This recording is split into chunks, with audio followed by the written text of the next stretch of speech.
So let's do our best to generate a really positive, pure, altruistic motivation for being here and listening to this talk.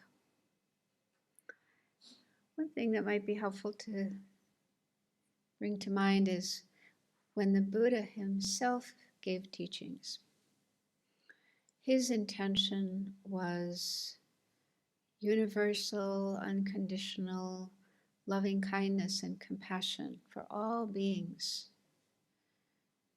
without leaving anybody out. That was how he felt towards all of us and all other beings. You can see that we are suffering, we want to be free of suffering, and we want to be happy. And he completely accepted that and was concerned for that.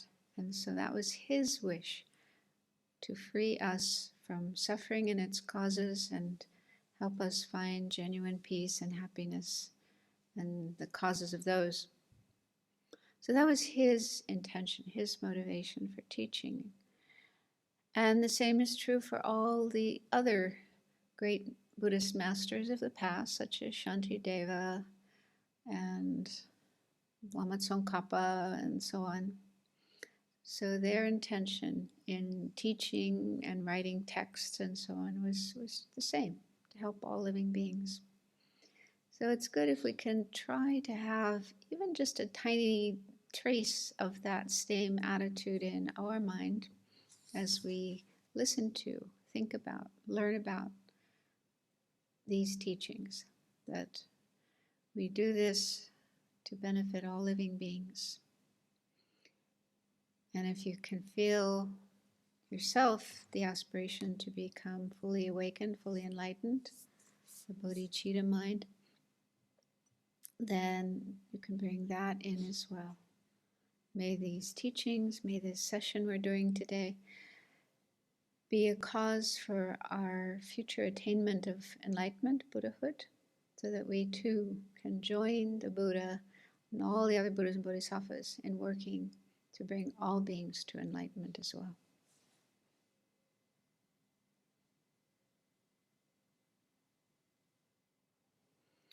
Okay, so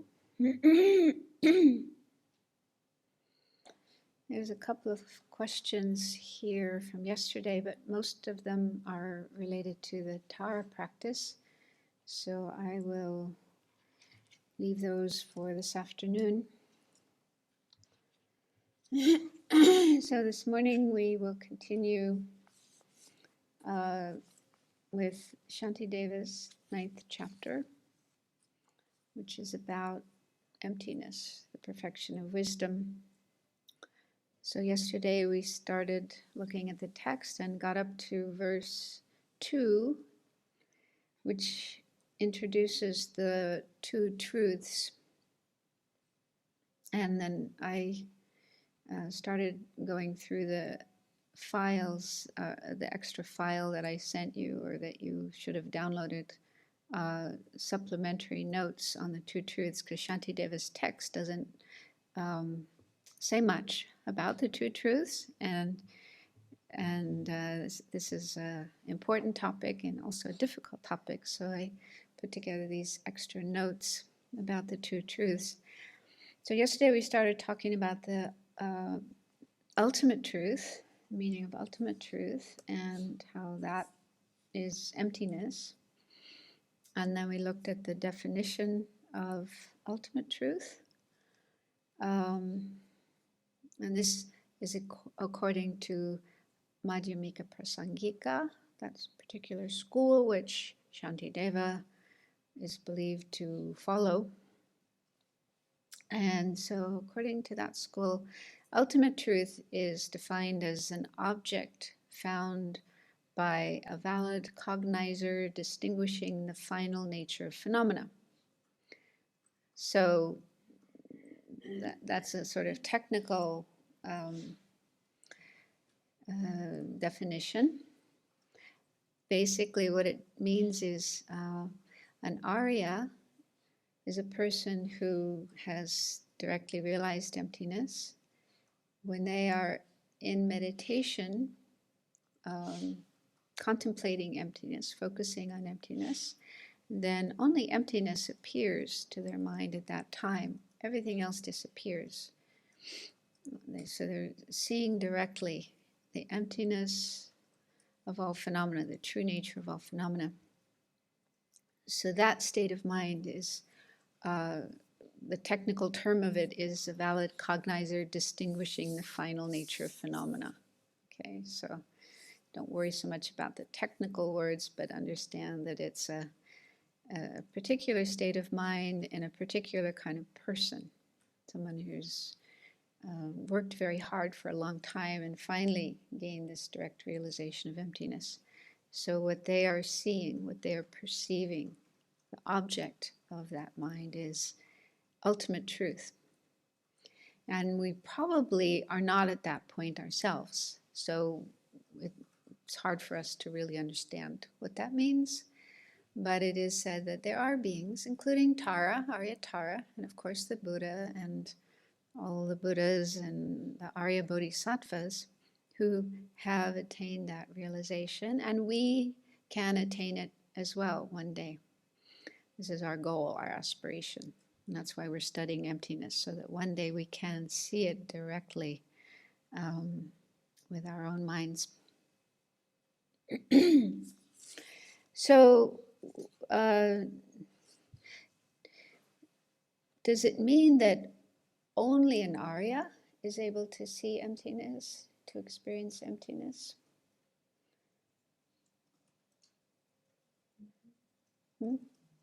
No. Directly, yeah. But it is possible for those who are not Aryas, ordinary. Those who are not Aryas are called ordinary beings. So ordinary beings are non-Aryas. So ordinary beings can know emptiness as well, but not directly, not with direct perception. Ordinary beings can know emptiness by means of another type of mind, conceptual mind. So again, we're aiming for this one day. By learning about emptiness, thinking about it, studying it, talking about it in discussions with others, meditating on it, gradually we will be able to get an intellectual or conceptual understanding of emptiness. And even that is quite a high achievement. The kind of mind that realizes emptiness in that way is called an inference, a valid inference or inferential understanding of emptiness. So to achieve that, to attain that kind of mind, one needs to go through a process of reasoning. You have to have a reason that makes emptiness appear to your mind. One of the best reasons, or I think of as an easy reason relatively, is dependent arising.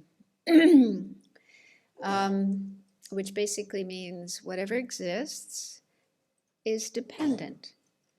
Nothing is independent. Nothing is completely independent. Everything is dependent on other things for its existence. For example, a plant or a tree, something growing in nature, depends on many causes and conditions for it to exist, come into existence. There's the seed.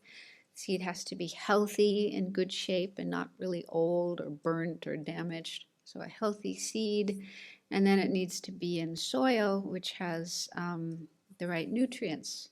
If you put a seed into sand, it probably won't grow. So it has to have the right nutrients in the soil.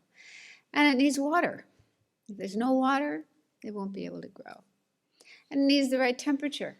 If it's too cold or it's too hot, again, it won't be able to grow. So it needs to be the right temperature range. And it needs time. It's not going to just suddenly, in one instant, turn from a seed into a whole plant or a tree. So all those causes and conditions are needed for the seed to turn into the plant, the tree, and so forth. So that's just an example, an easy example we can understand. But all other impermanent phenomena, which include most of the things that we deal with in our lives, starting with our own bodies and the bodies of everybody else around us, all the things in nature, the planet Earth itself, and all the things that are constructed by human beings, like buildings and cars and clothes and food and so on. All of these things that we deal with in our everyday life, these are all impermanent things, impermanent phenomena. Impermanent means they're subject to change. They're not frozen and fixed, but they're changing all the time. And all of these things arise from causes and conditions. They're dependent on causes and conditions. They wouldn't exist if it weren't for the causes and conditions that gave rise to them. So I forgot what I was talking about now. Where was I? Oh yeah, dependent arising. Okay, so this is one example of dependence.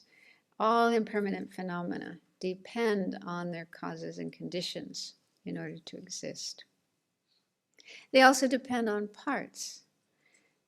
So a plant has many parts to it.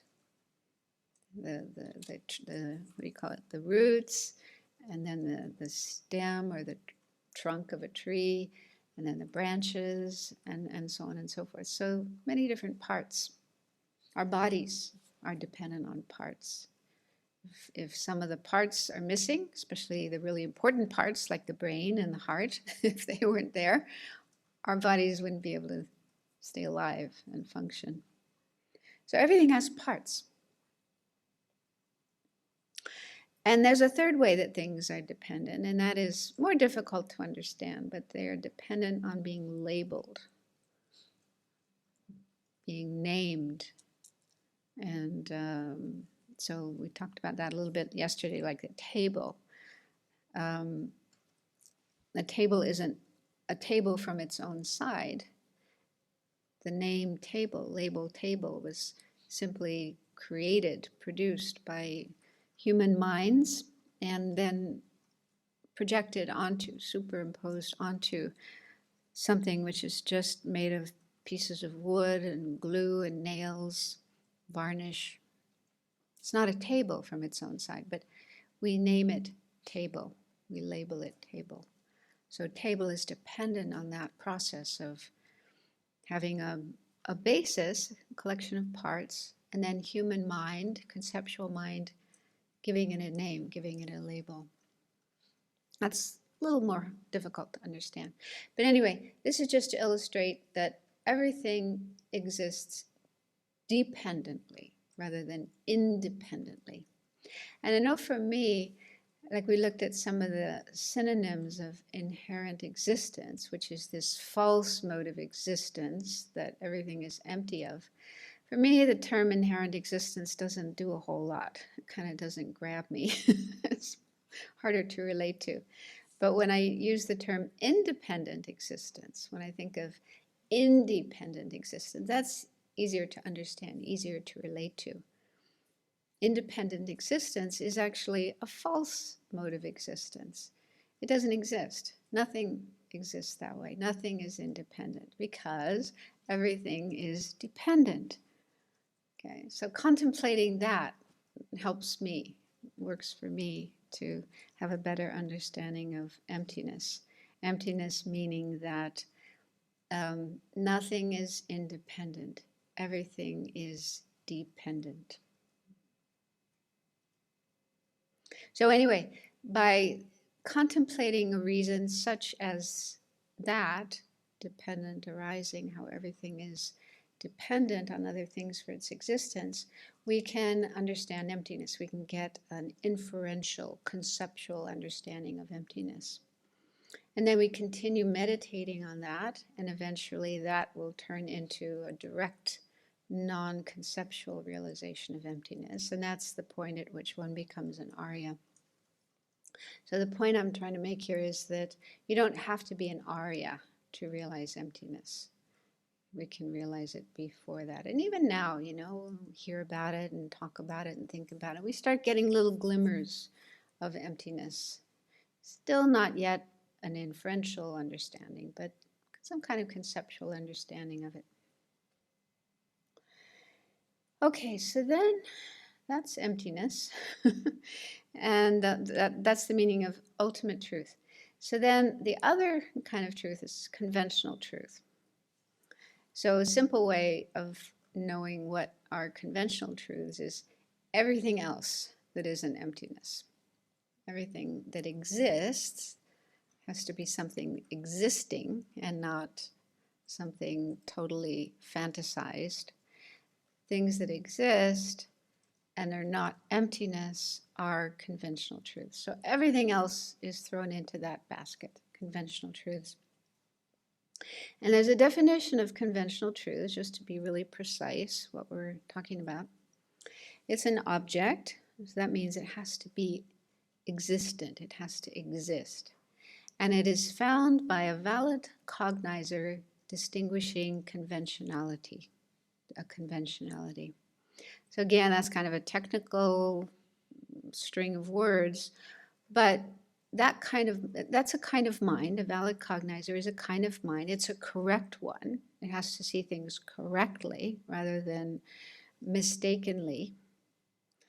And it's a type of mind that distinguishes or knows or experiences a conventionality. So this kind of mind could be conceptual or non-conceptual, and it's found in an ordinary being. And so ordinary beings, again, are those who are not Aryas, anybody who's not yet an Arya. So we have these kind of minds all the time. Our 5 senses, we have 5 different ways of perceiving things: seeing, hearing, smelling, tasting, and I don't know what you call it, tangible consciousness, touch consciousness, when we feel things with our body. Yeah, so all day long we have these 5 types of senses, sensory experiences. And so when we see things, we hear things, we smell odors, we taste tastes, we feel things in our body, as long as we are experiencing things correctly as they are and not incorrectly, then those are this type of mind, a valid cognizer distinguishing a conventionality. So don't be put off by all those difficult words. And a valid cognizer is one that just sees things correctly.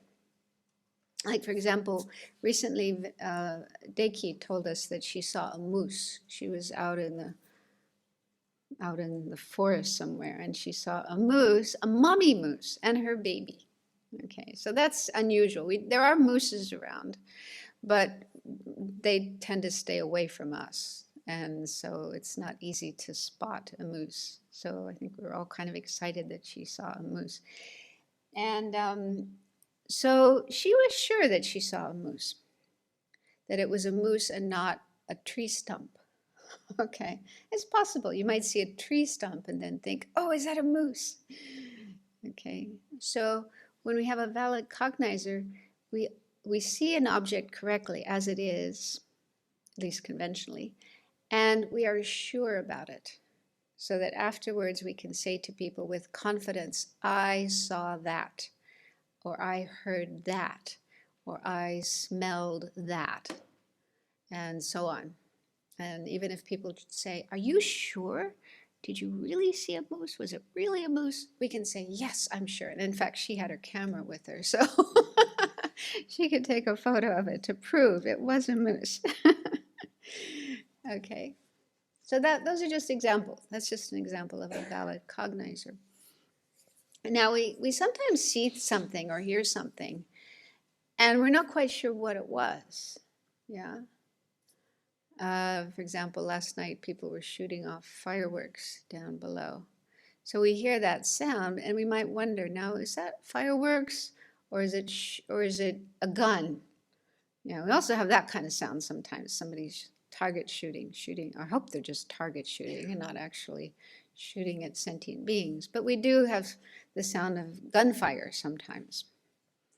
Okay, so you hear a sound and you wonder, now, is that gunfire or is it fireworks? And it's difficult to know for sure unless you're close up and you see what's going on. So then that may not be a valid cognition. Yeah. If you're not sure, you're sure that you heard a sound, you're sure of that, but what kind of sound it was, it's not very sure. So that's probably not a valid cognizer. Valid cognizer needs to be one where we see it or we experience an object with certainty, and afterwards we feel sure of what we saw, what we heard, what we smelled, and so on. So I'm just saying this so that we can identify, we can relate to this whole idea of a valid cognizer that distinguishes a conventionality. Because these objects, what I'm talking about, like the moose or the sound, these are conventional things, conventional truths. But a simple way of understanding conventional truths is just anything that's not an emptiness, anything that's not an ultimate truth. So examples in the box are all impermanent things, like tables, bodies, cars, people, animals, and so forth. And there's also permanent phenomena. So in Buddhist philosophy, there's this division into things that are permanent, things that are impermanent, things that are permanent. And the distinguishing factor is whether something changes or not. So impermanent phenomena are subject to change. They are changing. That's their nature. Every minute, every second, every nanosecond, change is taking place. Also, impermanent phenomena are things that come into existence from causes and conditions. They depend on causes and conditions for their existence. They wouldn't exist if it weren't for the causes and conditions giving rise to them. So they come into existence from causes and conditions. They change constantly, and most impermanent things will go out of existence at a certain point. So our body is a good example. We have this body, and it came into existence many years ago inside of our mother's womb. We don't remember that probably, but we know by inference that's where human body comes from. Oh, I guess nowadays, yeah, it doesn't have to start in a womb. It can start in a laboratory, in a, what do you call it, a petri dish or something. But to grow and actually become a fully developed human body, it has to be in a womb of a mother, human mother. So, yeah, so our body came into existence through those causes and conditions. And right from the first moment, it was changing, growing, eventually developing, arms and legs and head and eyes and nose and mouth and brain and all these kind of things. And eventually it was ready to come out and grow more. So our body then is an impermanent phenomenon. It came into existence in dependence on causes and conditions. It's constantly changing moment by moment by moment by moment, and eventually it will go out of existence. Human body can't last forever. We all die. Our bodies die. And the same is true with most other impermanent phenomena. Even trees, sometimes they can last for thousands of years, I think. I once saw a tree in Northern California. I think it was a sequoia tree, and they said it was 2,500 years ago. I thought, wow, this tree was around when the Buddha was walking on the earth. That was cool. What's the longest amount of time a tree can live? Wow, 3,000 or 4,000 years. So it kind of makes you feel fragile. We tend to think human beings, we're so strong and powerful. But, the longest a human body can last is maybe 120 at the most, but most, less than 100. But trees can last much longer. Anyway, but even a tree eventually will go out of existence somehow. So the reason I said most impermanent phenomena go out of existence is because I can think of one exception. I don't know if there's any other exceptions, but the one exception is our mind. Our mind is not a physical thing. It's not made of atoms, molecules, any kind of physical phenomena. It's a non-physical thing, but it's still an impermanent thing. It depends on causes and conditions, even though, as we were talking yesterday, it had no beginning. There was no beginning, first moment of our mind. And this was something the Buddha himself said. I'll try to bring out a sutra quote about that later. But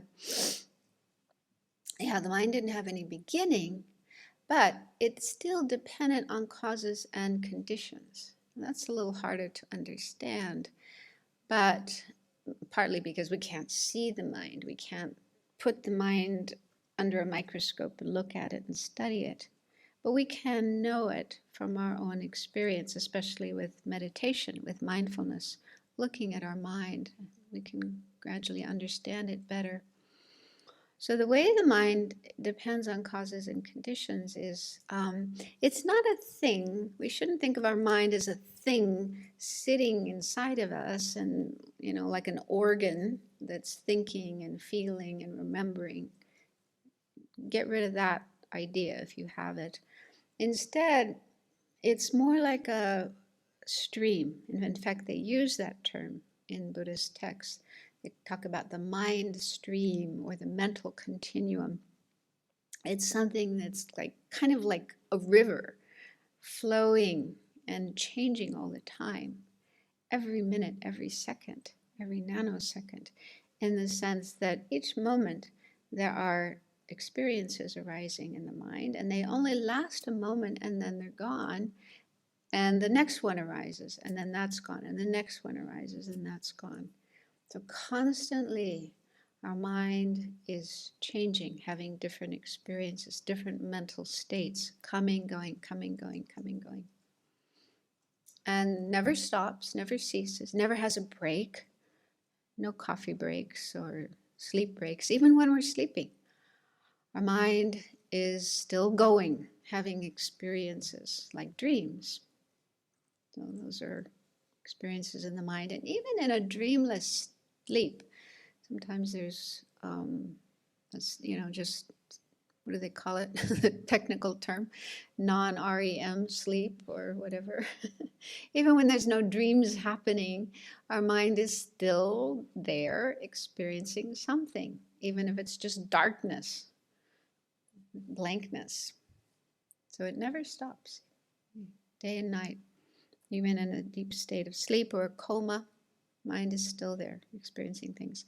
So it's continuously flowing, changing, and according to Buddhism, at least our school of Buddhism, it will go on forever.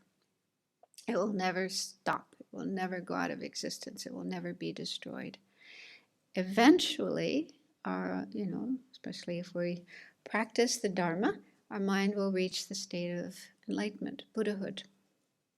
It will be a Buddha mind. It will become a Buddha mind, which means a mind that's totally free of everything that is mistaken, like ignorance, wrong conceptions, wrong views about things, and all the disturbing emotions like anger and attachment and jealousy and so on. So all of those will be totally gone from the mind. And there's also another kind of what's called an obscuration that prevents enlightenment. And those are just the imprints, the traces, what's left over in the mind, even after the ignorance and disturbing emotions have been cleared away. There's still some subtle traces, subtle tendencies left in the mind. And those prevent the mind from being fully enlightened. And so even those are cleared away. And then the mind has the ability to be fully enlightened, fully awakened, a Buddha mind. And then that Buddha mind will last forever. It will never go out of existence. Now this is I guess there are different points of view. There are some Buddhists in the Theravada tradition, not all, but some, who have the view that when a person becomes a Buddha, and then like the Buddha Shakyamuni who lived in this world, and then when he passed away, or the term is pass into parinirvana, at that time the mind goes out of existence. But a Mahayana view is not, it doesn't agree with that. We say, no, no, no. Buddha's mind will never go out of existence. It will live on forever, continuing to work for the benefit of all sentient beings, like you promise. That's the promise you make, the commitment you make as a bodhisattva. I will become enlightened and I will work for the benefit of all sentient beings until samsara ends. Whenever that is, don't ask about that. That's one of those questions that can't be answered. So anyway, the mind then is an impermanent phenomena. It depends on causes and conditions, and it changes all the time, but it won't ever go out of existence. Okay, but most other impermanent phenomena do go out of existence. So probably most of the things we deal with in our life, around us and inside of us and so on, are impermanent phenomena. But there's also things, phenomena that are permanent. And these are more difficult to understand. But it's still good to talk about them because emptiness, ultimate truth, is an example of a permanent phenomena. So we do have to have some understanding of permanent phenomena. The meaning of permanent is it doesn't change. Doesn't change moment by moment. Also, it doesn't depend on causes and conditions. It doesn't arise through the coming together of different causes and conditions and it then is produced by those causes and conditions. So it doesn't exist like that. It doesn't arise from causes and conditions and doesn't change moment by moment by moment. So examples that are given, well, emptiness, of course, that's one. Another one is uncompounded space, which simply means space that isn't compounded, doesn't arise from causes and conditions. So actually space is around us all the time.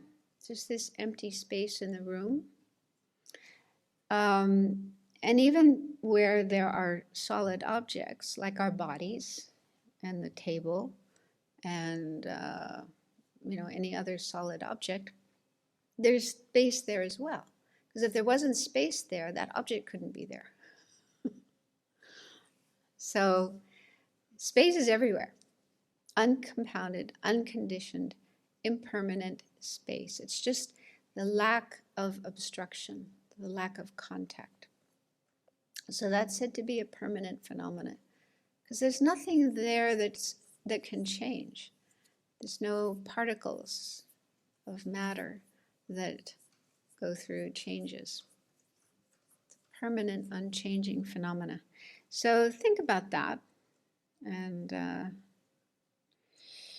it's not easy to understand permanent phenomena, although they do exist and we do interact with them. Every time we move, every time we do anything, it's taking place in space. And that space is a permanent phenomena. Another example of a permanent phenomena is the images that appear in our mind when we have thoughts or memories, conceptual states of mind. So, for example, if I ask you to think about your mother, or anybody, it could be someone you care about, so we can have a kind of mental picture of that person. Even though that person may be far away, or maybe not around anymore, may have already passed away. But we can still have a mental picture of that person. I can think of my mother, have a picture of her in my mind. So that image of my mother that appears to my mind when I think about her, that is also said to be a permanent phenomena, an unchanging phenomena. Now this is very difficult to understand and it's also very controversial. We can get into a lot of discussion about that, but that's a bit not what we're doing here. But anyway, that's just another example of a permanent phenomenon in the sense that it's not something that it comes into existence from causes and conditions. It doesn't change. Now, you might say, but it does depend on causes and conditions, because if I'd never seen my mother's face, I wouldn't be able to have a mental image of her. So that's true. It was necessary to see that object to begin with, to be able to have a mental image of it. But the impermanent, or sorry, the causes and conditions there, seeing my mother's face, is more the causes and conditions that give rise to the mind, the memory, that's able to have that image of her, that mental picture of her. But the picture itself, the mental image, the mental picture, that itself doesn't arise from causes and conditions. So think about that, and maybe that will help. Anyway, the point here is that these are just examples of conventional truths. Okay, all impermanent phenomena are conventional truths, and some permanent phenomena are conventional truths. Permanent phenomena other than emptiness. Emptinesses are permanent phenomena, but they are not conventional truths. They are ultimate truths. But all other permanent phenomena besides emptiness are conventional truths. So this is just to give you some idea about the two truths. It takes time. It's a very difficult topic. I mean, I know for years and years and years, when I was hearing about emptiness and the two truths and so on, I was just like, are they talking English? It was really like listening to some other language that I didn't understand. And it was only after a number of years that I started getting a little bit. And I really have to say the teacher who helped me the most was Khyentse Jampa Tekchok, who's also a teacher of Venerable Children's. His way of explaining things was just so helpful. So I would like to recommend Venerable edited a book called Insight into Emptiness, and it's the teachings of Khyentse Jampa Tekchok on emptiness. So that's probably one of the best books to clarify emptiness, the two truths, and so on. It's still difficult, but at least he had the skill of being able to put it into kind of simple everyday language, down to earth. He brought it down to earth. Some of these technical terms and concepts that are like, what? What are they talking about? So he explained it very, very skillfully. So that book is published by Wisdom, Insight into Emptiness. There's a, what do you call it, e-book version of it if you want it instantly, or you can order it online through Amazon. It's very, very, very good. So then let's move on, and the next section in the supplementary notes is entitled "The Rope and the Snake." Here we have a little story, because this whole idea of emptiness, ultimate truth, is so abstract. It's difficult to grasp, but they use they do use different analogies to help us understand how we, even though things are empty of inherent existence, that's their real nature, how they really are, but we don't see them that way. We see them in the opposite way. So we see things incorrectly. So this is a good, and it's coming from the Buddha, this, as far as I know, the Buddha, yeah, I think he talked about this. And then, of course, all the other great masters like Nagarjuna and so on, they talk about this analogy as well. Okay, so the story is, if you're in a place that is kind of dark, semi-dark, like maybe you're outside and the sun has already gone down and it's getting darker and darker, so you can't see things very clearly.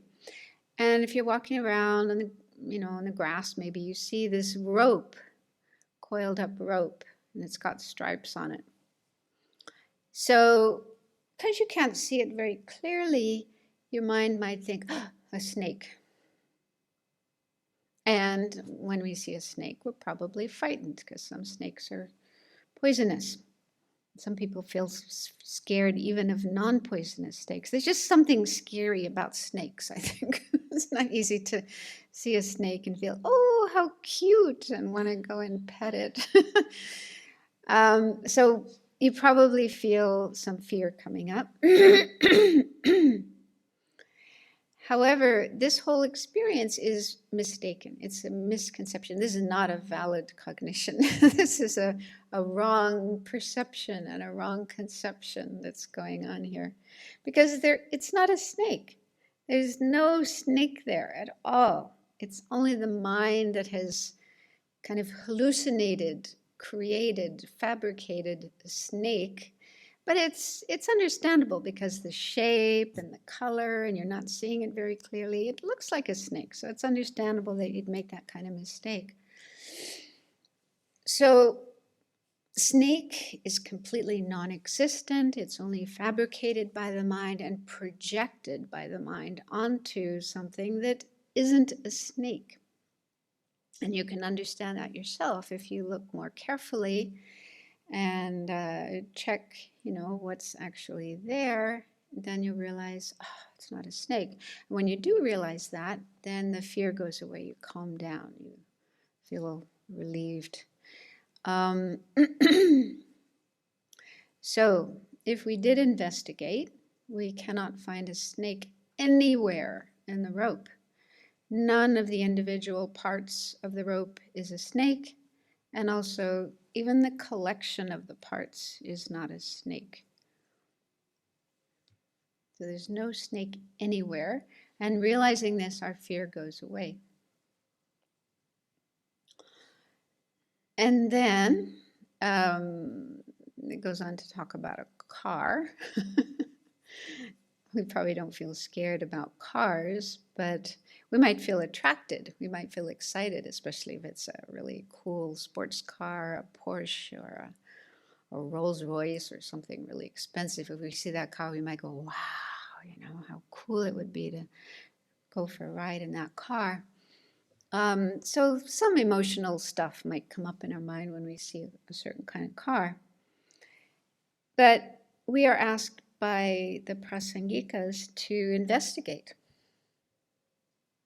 What is the car? Is there really a car there as we perceive it? So what we discover if we do that kind of investigation is that we label the term, the word car, onto something that isn't a car. And that's more difficult to understand than the rope and the snake.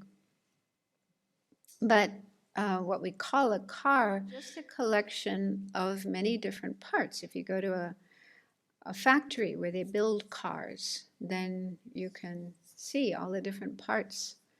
The hood and the trunk and the wheels and the windows and the top and the seats and the many, many hundreds, thousands of different parts, if you include all the little screws.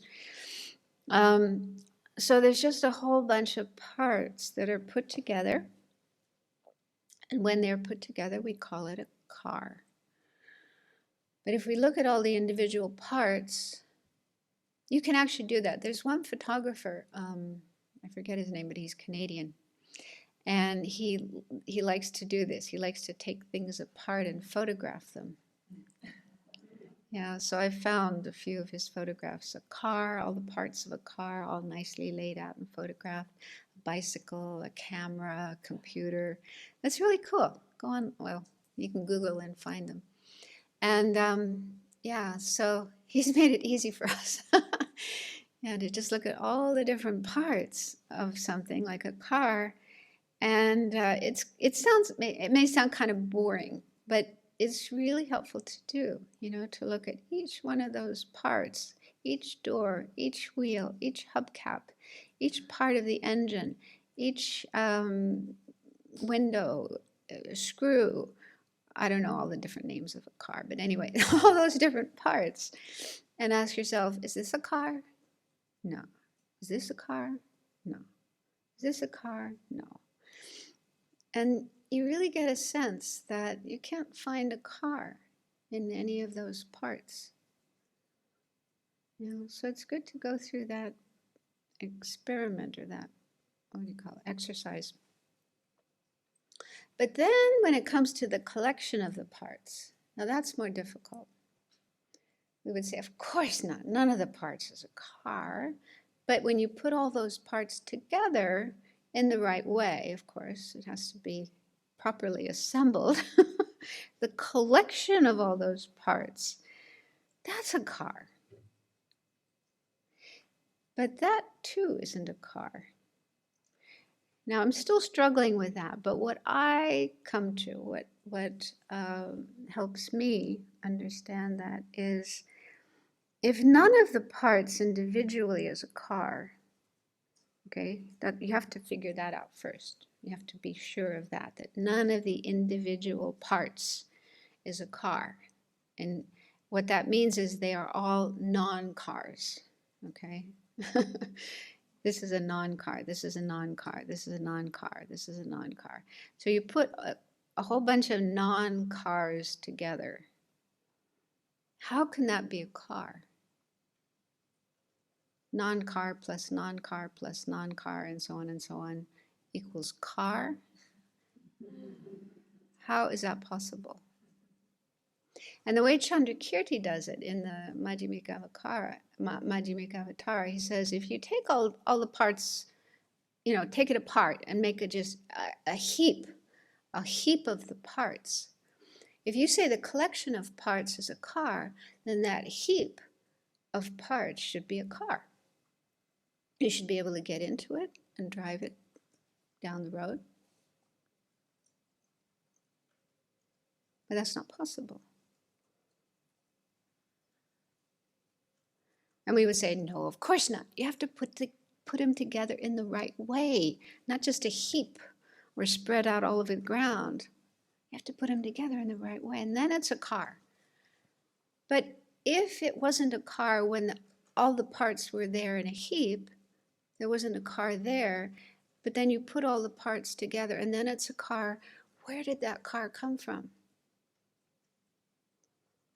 Was there some additional thing that you added to the heap of parts that made it a car? No. I mean, think about that. You have to think about that. You didn't add anything to the heap to make it a car. So where did that car come from? So the answer, according to Prasangika, it's just our mind. It's just mentally labeled, mentally created, conceptually imputed car onto a whole bunch of things which isn't a car. I mean, if you do this, if you go through this process and really think about it, you get something like a little shock, or maybe a big shock. Dalai Lama was talking about a time when he was reading a text about emptiness, and it was specifically talking about the emptiness of the self, the I. And he said at some point he got it, and he felt like he'd been struck by lightning. I mean, if you do get a sense of emptiness of inherent existence that we normally believe so strongly, if you get a sense of that emptiness, it's a shock. It should be a shock. It should shock you, because it's just like pulling the ground from, what's the word? Pulling the ground, yeah, pulling the ground from underneath us. It's like, ah! And there's even this story about this monk in Tibet who was listening to a teaching about emptiness, and he got some experience, and he grabbed his clothes like this, like I think he felt himself disappearing. So actually it should shock us, because it's just totally opposite to the way we normally think and feel and see and experience all the time. It really is pulling things out from under us. So then you might think, oh, I don't want that to happen. I want to feel, like everything is okay. But this idea of everything being normal, everything being okay, is actually suffering, is actually unsatisfactory, is actually wrong. We are wrong about everything. And that's why we suffer. That's why we're in samsara. So we do need to go through this kind of process. So be prepared. And don't see it as a bad thing if you do get that kind of shock. Yeah, it may be shocking. And in fact, the Dalai Lama was talking about that in the film we watched the other night. the great 14th, he mentioned this. And he even used the word pain. You remember that? He said it was a kind of pain. Maybe not physical pain, maybe mental pain. But yeah, it can be kind of painful to realize that everything we ever thought and believed and held to be true is not true. It can be kind of painful. But that's why they say it's actually really important before or as complementary practices to studying emptiness, meditating on emptiness, trying to get a realization of emptiness. It's really important to do other things as well, such as accumulation of merit, virtue, purifying our delusions and our obscurations, our karma, and bodhicitta. Bodhicitta, making sure that we have the right motivation, that we're doing this to be of benefit to all sentient beings. This is necessary. If I want to reach enlightenment and help all sentient beings, it's necessary for me to go through this experience of emptiness.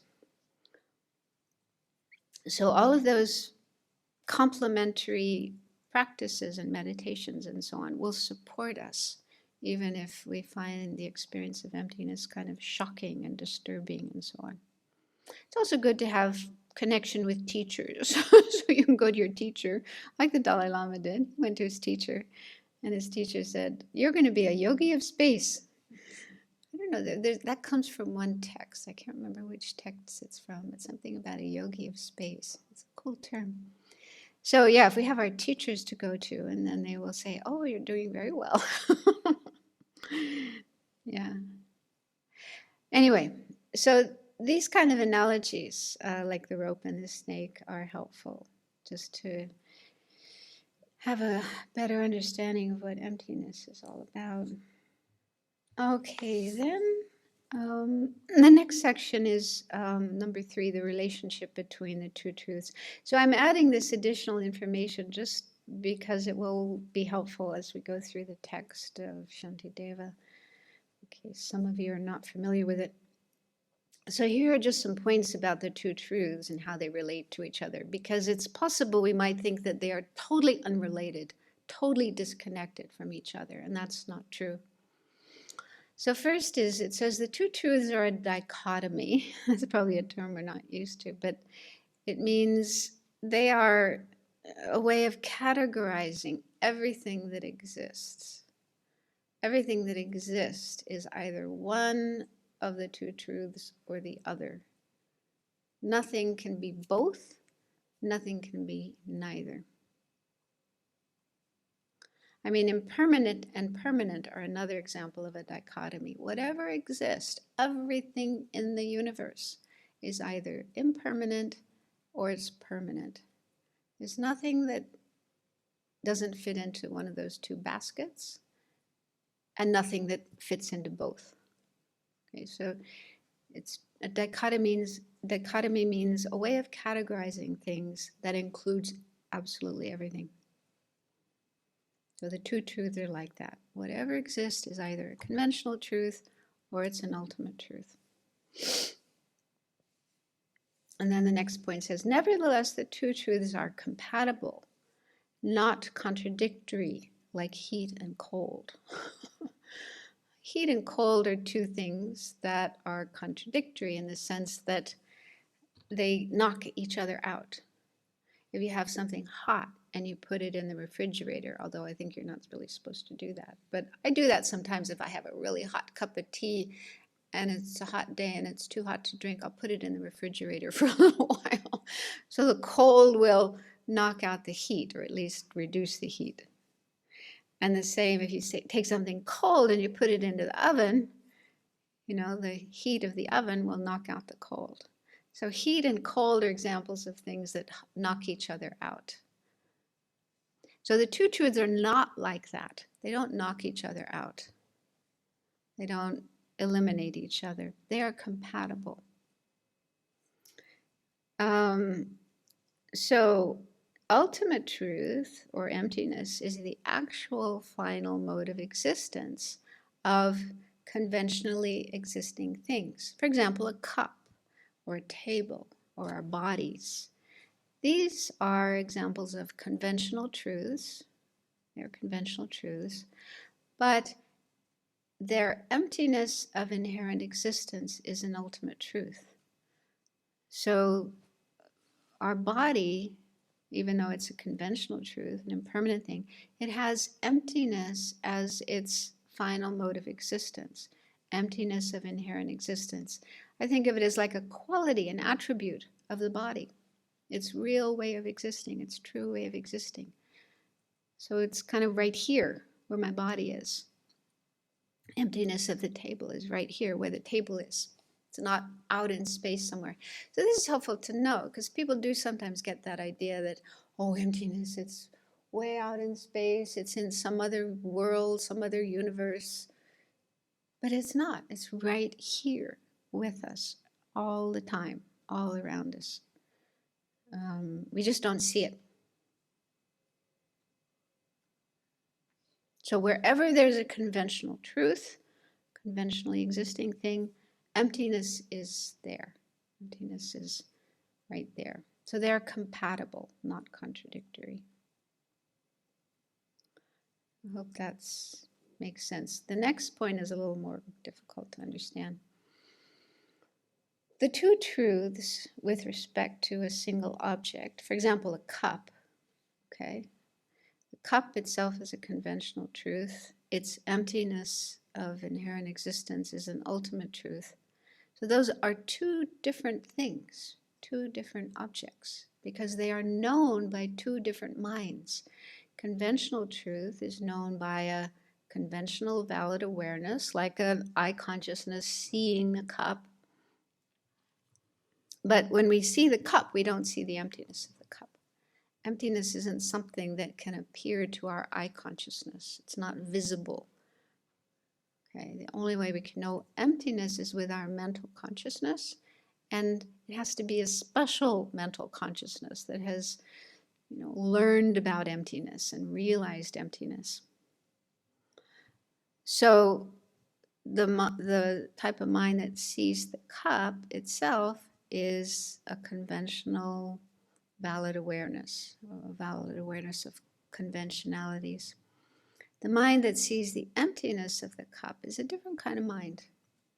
It's the valid kind, it's, what do we call it? A valid awareness that sees the ultimate. A valid cognizer distinguishing the final nature of phenomena. So that's a different kind of mind. So the two truths appear to different minds, except for a Buddha. Yeah, but let's leave Buddha aside for now. Buddha has a special way of seeing things.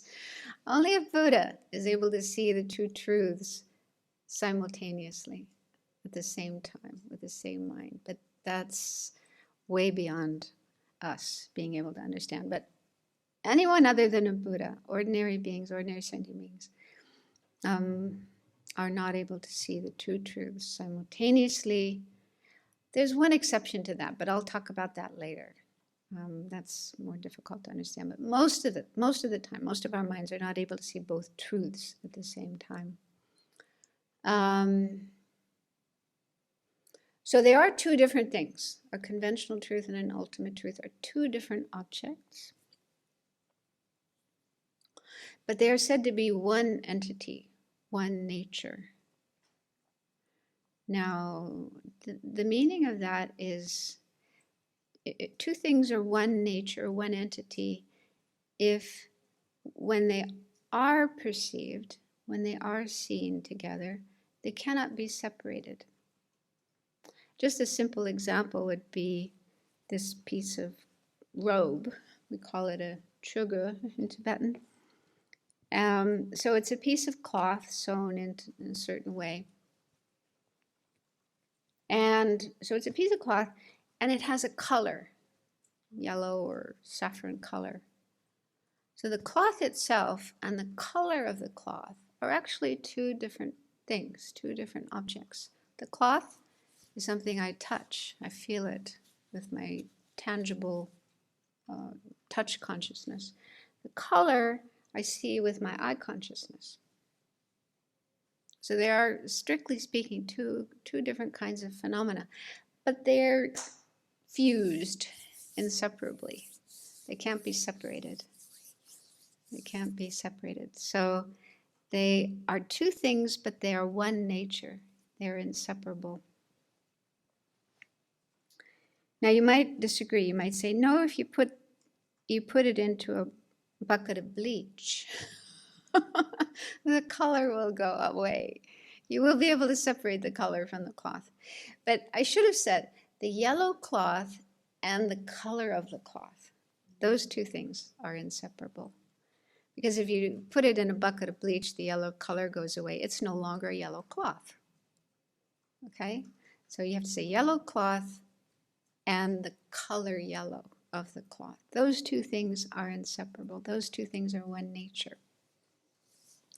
Another example is, let's say, my prayer beads. We call it a mala or rosary, whatever you want to call it. And it's parts. It's made up of individual beads and a piece of string keeping them all together. So there's the parts, the beads and the string, and the mala itself, the rosary itself. So they are two different things, the rosary and its individual parts, because you can separate them. You can separate them. You can cut the string and the beads will go all over the place. But as long as they're together, as long as it's together as a rosary, it's one thing. It's two things in a sense, that the parts and the whole or the collection, the rosary, are two different things, but they cannot be separated. When I look at the mala or touch the mala, use the mala, the parts, the individual beads and string, and the mala itself do not appear differently. They don't appear separately. But they are different. I don't know if this makes any sense to you. Something to think about. But anyway, it's said that the two truths of an object are inseparable. So the cup, which is a conventional truth, and the emptiness of the cup cannot be separated. You can't have the emptiness on that side of the room and the cup on that side of the room. They're always together, like in one package. But there's still two different things because they appear differently to the mind. Two different minds perceive them. So that's a difficult point, but slowly thinking about it, it starts to make sense. But it is important to understand that the two truths are one entity, because again, to understand emptiness, to be able to see emptiness, realize emptiness, we have to look at conventional phenomena. We don't find emptiness out in space. We find emptiness by looking at a conventional object. Our body, a cup, our I, sense of I or me. We have to look at that conventional object, conventional truth, and analyze it, try to understand how does it really exist, and that is how we will come to understand the emptiness of that object. The emptiness is right there, one nature, one entity with that object. And this is the meaning in the Heart Sutra. When we recite the Heart Sutra every day here, it says form is empty, emptiness is form. That's the wrong way around. Emptiness is not other than form, form also is not other than emptiness. So those phrases about form, which can mean any kind of matter, like a table. Emptiness is the true nature, the ultimate nature of that form. And because of emptiness, because it exists in emptiness, it is able to exist as form. So those two things, emptiness and form, are not contradictory, not totally separate from each other. I hope this is making sense. I know probably people in front of me have heard this many times and fully acquainted with it. People online, I don't know. If you're hearing this for the first time, it could be difficult. Okay, now the next point, also a little difficult to understand. It says the term truth, okay, we talk about conventional truth and ultimate truth. Truth means something that exists the way it appears and appears the way it exists. That's how it's used in the context of Buddhism. From this point of view, only emptiness is a truth. The only thing that's really true is emptiness. When emptiness appears to an Arya's meditative equipoise, realizing emptiness, direct perception of emptiness, when emptiness appears, it exists as it appears. It appears not truly existing or not inherently existing, and that's how it is. It is not truly existing. But all other things, conventional truths, are not really truths, but are falsities. They're false, they're not true. Why? Because when they appear to us, when we perceive them, they appear as if they were inherently existing or independently existing, truly existing. That's how they appear, but that isn't how they exist. The real nature, the actual way in which they exist, is they're empty of that way of existing. So there's something false there, appearing one way, existing another way.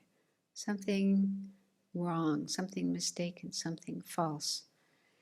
And the reason they're called truths, because you may think, well, why are they called truths?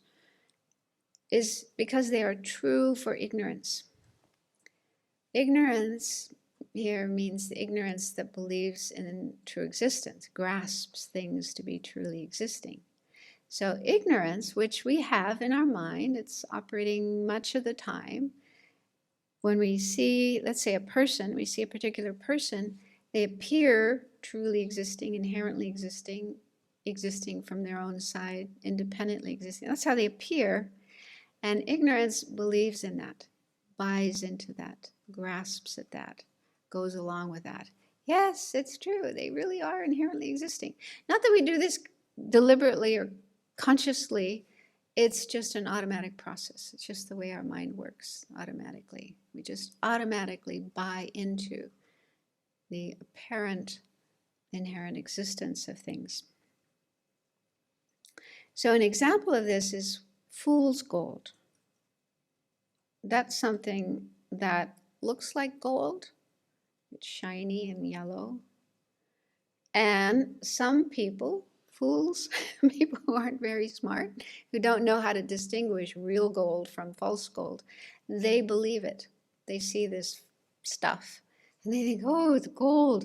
And they may get all excited about it and pay a lot of money for it and whatever. And it's not. It's gold for fools. Is that right? I don't know where that expression comes from, but anyway. Huh? Okay. Yeah. So it does take an expert, I think, to know real gold from fake gold or fool's gold. Yeah. But if you're not an expert, you might be fooled and think that is real gold. And it's called gold. Apparently this expression, it's called gold, although it's not gold, right? It's only gold for fools. It's only gold for people who are ignorant, people who are not experts. So it's similar, conventional truths, the term conventional truths, they're called truths even though they're not. They're only called truths because they are truths for fools, for ignorant people, people who don't know any better, which is us, unfortunately, who haven't realized emptiness. Okay, so we buy into this fake appearance and think, it's true. And also the term conventional truth itself, I'm using that here because that's the term you find in many books. But there are other terms used. For example, Venerable uses veiled truths. And another that's used by some translators is in the next bullet point, concealer truths. Because they are true only for a concealer. That's actually a literal translation of the term in Tibetan, kunzop demba. Zop has the meaning of conceal or hide or veil, as Venerable chooses. And that term is a reference to ignorance. Ignorance is a concealer because it conceals the reality of things. If we have ignorance in our mind is kind of under the control of, under the influence of ignorance, believing in things as truly existing.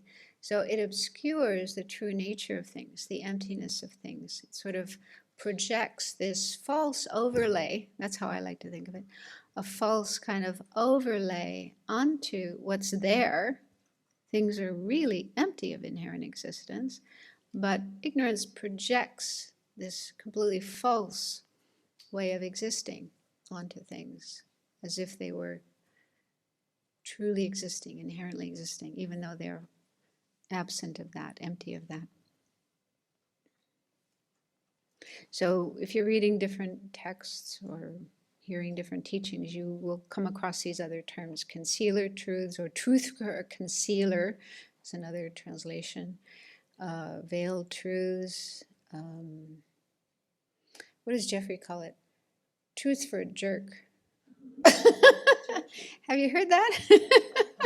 That's a truth for a jerk. That's a bit like fool's gold.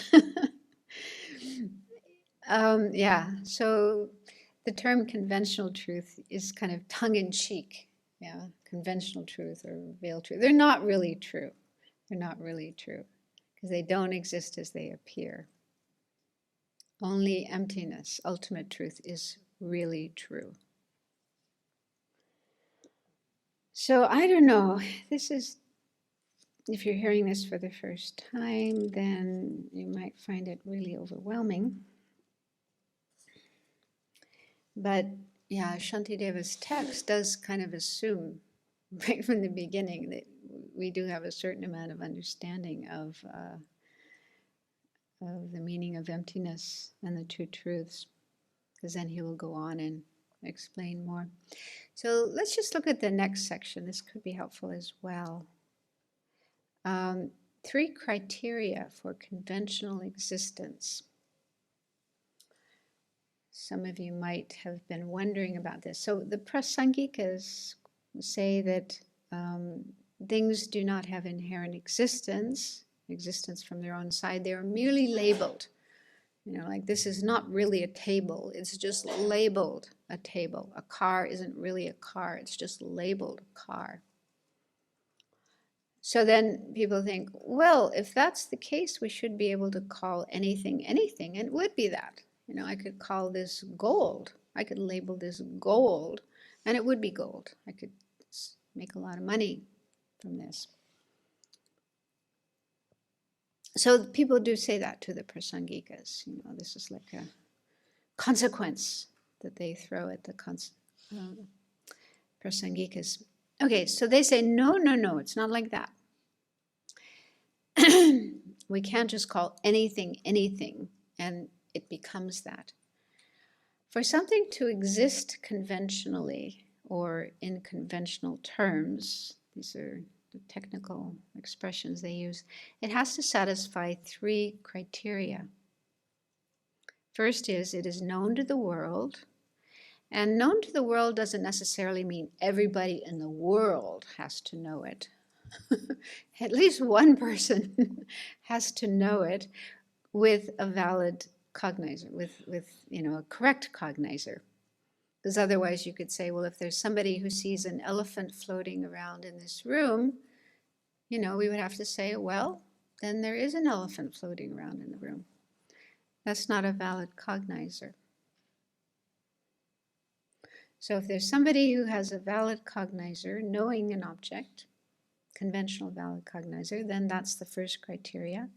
The second one that it cannot be discredited or refuted by any other conventional valid cognizer. And the third is that it can't be discredited by an ultimate valid cognizer. In other words, it has to be found by a valid cognizer. So just as an example, going back to the table. So an object that has legs and a flat surface on top, like this one in front of me. So number one, it's known as a table in the world. So many people, those who speak English, would come into the room and say that is a table. So it's conventionally known as a table. And number two, calling it a table is not discredited by any conventional valid cognizer. So nobody can come along and say, no, it's not a table, using a valid cognizer to refute that. If they do say, no, it's not a table, that mind that says, no, it's not a table, is that a valid cognizer?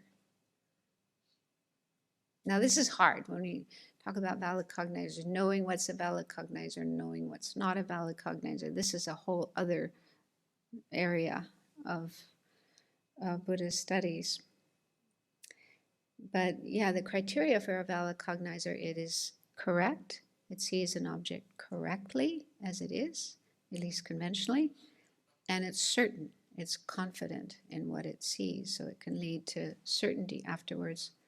So if somebody were to come along and say, no, it's not a table, I think that's not a valid cognizer. They're maybe just being difficult. They're being perverse. We would have to ask them, what is your reason for saying it's not a table? And they'd probably have a hard time coming up with a good reason. Yeah, they're just being difficult. Yeah.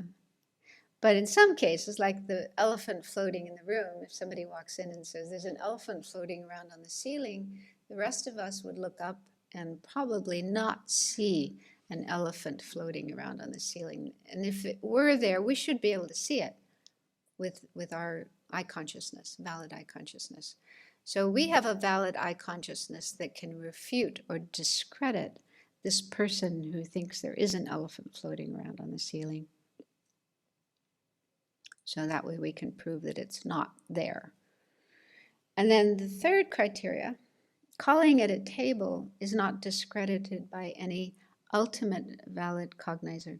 So an ultimate valid cognizer, again, is this Arya's direct perception realizing emptiness. So an Arya having a direct perception realizing emptiness would actually not see the table because when they're in that state of mind, the only thing that appears to them is emptiness. Everything else disappears. So in that way, that state of mind cannot disprove the existence of the table. It's just not appearing to them. Yeah. So it cannot be discredited by an ultimate valid cognizer. But on the other hand, if we were to call this object a car, if I were to say, this is a car in front of me, I'm putting my computer on top of a car, well, it wouldn't fulfill the first criteria. Conventionally, this kind of object is not known as a car, right? Conventionally, we don't call this a car. And it can be discredited by conventional valid cognizers. You people would look at it and say, that's not a car. And calling it a car, well, again, an Arya, I'm not quite sure about this third one. That one takes a little more time to figure out. But yeah, let's leave that. I have to think about that more. But anyway, these are the criteria to determine if something exists conventionally or not. To answer this doubt or question that might think we can call anything, anything, and it would be that if things were merely labeled. So it's not quite that simple. things need to fulfill certain criteria. So I don't know, you might be wondering, is this really important? Is this really relevant? But some of the arguments that Shantideva is presenting in his text do relate to these points. So it's good to know this as a kind of basis or foundation. So we've run out of time for now, but tomorrow we'll go back to the text and go through the verses, some of the verses, not all of them, and we'll start looking at, in particular, his explanation of the selflessness of persons. So there we are looking at our own self, our own I, and checking to see how it exists. Does it exist inherently, truly, objectively, independently as it appears or not? So that's more maybe practical for our practice, and also our emotions. The emotions, especially the disruptive emotions, the disturbing emotions like anger and attachment, fear and anxiety and so on. These are based on a belief in an inherently existing self or I. So when we start to unravel that, start to at least have doubt in the existence of that, that really helps to cool down our disturbing emotions.